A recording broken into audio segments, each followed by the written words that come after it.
Just so you know, there are possibly unexpected The Broken Code spoilers in this one, because one of these characters, despite seeming like unassuming background cats, is actually very important to the plot.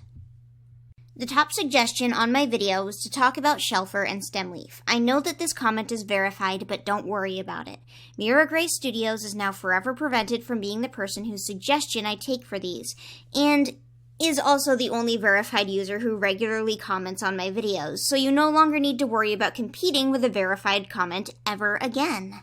But anyways, the top suggestion was for Shelfer and Stemleaf, but my question is, if we're including Shelfer in here, why not also the girls? They have two sisters, you know, Plum Stone and Eaglewing, who are both still alive. These four cats are characters that were born in a vision of shadows, but have only been adults as of the most recent Warrior Cats arc, The Broken Code. They're the kits of Blossomfall and Thornclaw, two cats that nobody in particular shipped. Not that it really came out of nowhere, having been hinted at a couple of times in Omen of the Stars, even if the cats themselves didn't get together until A Vision of Shadows in book a year and a half later. There's a few things in particular I like to do with these guys, design-wise. The first is to cover them in as many Blossomfall-resembling spots as possible. They're her kits, after all, it'd be a shame not to include the spots. I also give half of them blue eyes, just by chance, because I've always seen both of their parents as being blue-eyed. That said, both Shell and Stem have canonically green eyes now, so I guess it's possible that Blossomfall canonically has green eyes, but until they say it, I am not changing my design. I like to think about what the parents look like when designing cats, while still completely disregarding boring things like cat genetics. A problem that comes up with things like this is that before the cat has any canon eyes, I will include them in early videos, and then I will later have to change their eye color or their pelt color or some little minor detail of them because they are introduced in one book and then it takes 5 or 6 books for them to get an eye color. Granted, you've probably noticed that I'm kind of taking it as a joke with Rootspring now because his eye color has changed twice. They're actually blue again now after briefly turning green. Very, very silly stuff over here. Granted, they've only changed twice in my videos because I initially gave him amber eyes because his parents had gold and amber eyes respectively, and then he just has blue, as it turns out, but then he had green, and now he has blue again. It's very fun. Warrior Cats is a very, very fun series to read. Anyways, patrol kits. Again, realistically, Blossomfall having white spots would never translate into Plum Stone having ginger ones, but you cannot stop me. None of you can stop me. Stemleaf has the biggest role out of all of them, having been Bristlepaw's crush in the first book of the arc, and a prominent member of his real girlfriend, Spotfur's rebel group in the books following, and then suddenly dying at the hands of imposter Bramblestar. He's gentle and noble and kind. You get the impression that he actually cares about doing the right thing, and you can understand more easily than with most prospective romances in Warrior Cats what the cats around him see in him, and I feel like that's a step up from most of the actual love interests we see in the series. He's good and honest in the way that he interacts with others, in a way that feels very genuine. He's a good guy. My biggest thought with Stemleaf is how weird it is that Bristlefrost doesn't really care that much when he dies. She just doesn't react very much to his death. Okay, that's not entirely true. She reacts. She faints. But emotionally, her thoughts just aren't passionate about the death of her clanmate, which I just thought was very, very strange.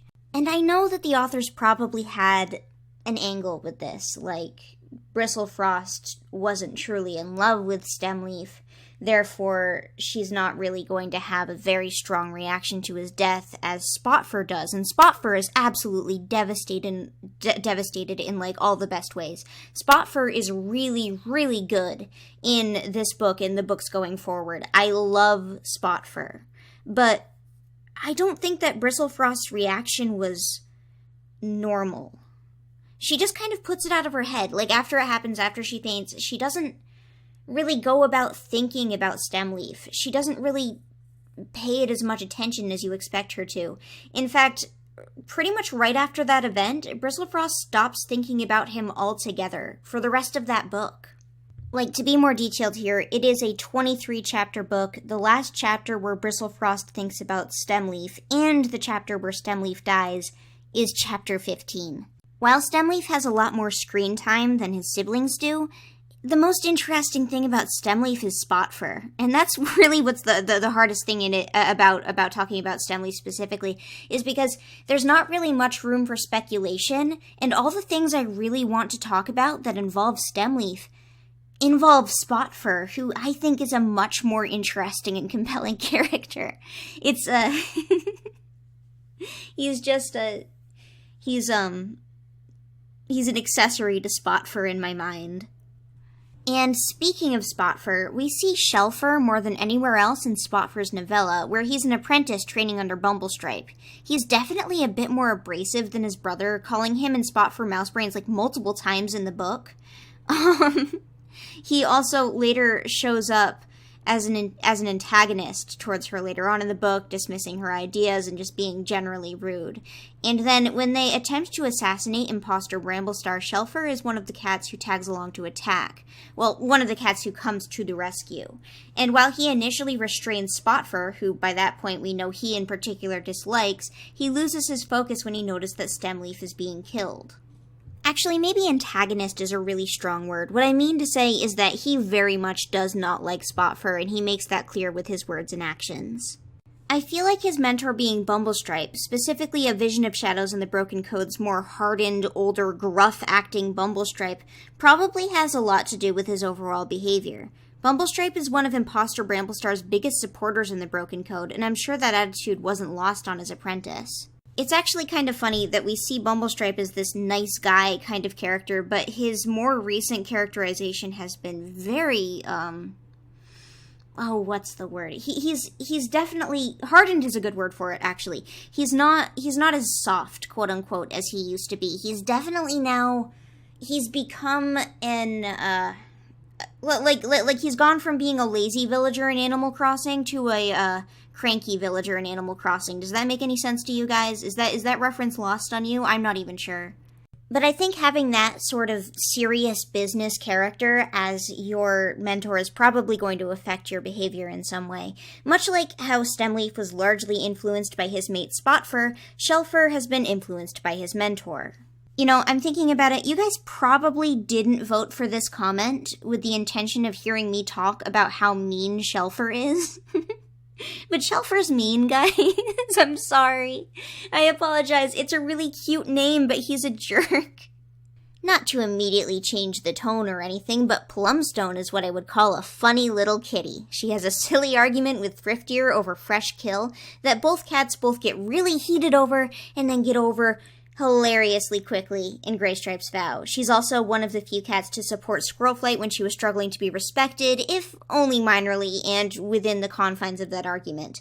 Additionally, as an apprentice, she's mentioned as being physically stronger than her brother Stempaw, which is the kind of comparative trait that you don't really see warrior cats using as often as they should. Her mentor was Mouse Whisker, who, despite everything, has actually been getting a little bit more attention recently, but that doesn't mean anything. I'm sorry, Mousefur doesn't mean anything at all. A secondary note about Plum Stone. We've got some very important word of God news about her straight from Kate Carey's mouth, and it is that she is, apparently, a deer. Very cute, and that confirms that she is not evil. That's right, Plum Stone is not an evil cat. I like Plum Stone, even though she definitely has one of the stranger names. I suppose it means plum pit, which is interesting because, like, in what situation exactly would warrior cats interact with the pit of a plum? Maybe they're looking into experimental medicine. It also seems that despite fighting, her and Thriftier are good friends. It's nice to see cats be friends in any capacity in this series, especially two girls. Like, I don't know what it is about female characters in warrior cats, but they never seem to have friends that are other female characters unless they're Leaf Pool, in which case she is friends with all the other female characters for no suspicious reason whatsoever. So that just leaves Eaglewing, and Eaglewing has minor character problems up to her ears. Like, Shelfer and Plumstone are both super minor characters. The way I went over them probably made them seem like a little actually bit more major than they are, and neither of them are. Shelfer is totally background, Plumstone is totally background, but Eaglewing makes them look like they're in the foreground in comparison.